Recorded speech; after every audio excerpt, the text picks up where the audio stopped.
ప్రమాదం జరిగిన శ్రీశైలం ఎడమగట్టు కాల్వ సొరంగంలోనే మంత్రి జూపల్లి కృష్ణారావు 6 గంటలు ఉన్నారు.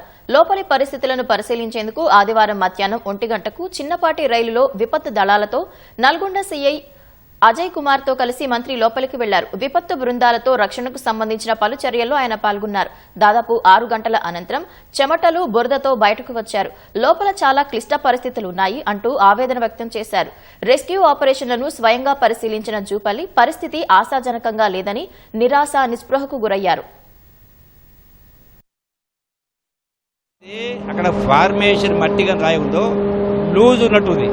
సడన్ గా సడన్ వాటర్ రావడం, వాటర్ తో పాటుగా మట్టి బురద రావడం అనేది అందరూ కూరుకుపోయింది.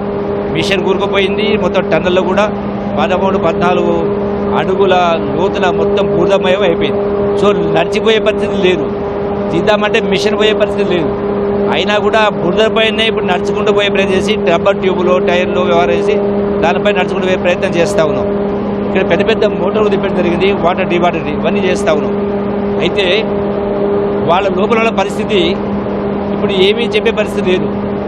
అంత సునాయాసం కాదు, ఎందుకంటే అన్ని నీళ్లు అంత బురద ఆ మిషన్ బయట ఉన్నది. లోపల పరిస్థితి ఏముందో తెలియదు. మరి ఇప్పుడు దేనికి కూడా అంచనాకు రాలేము. అన్ని రకాల ప్రయత్నాలు చేస్తూ ఉన్నాం.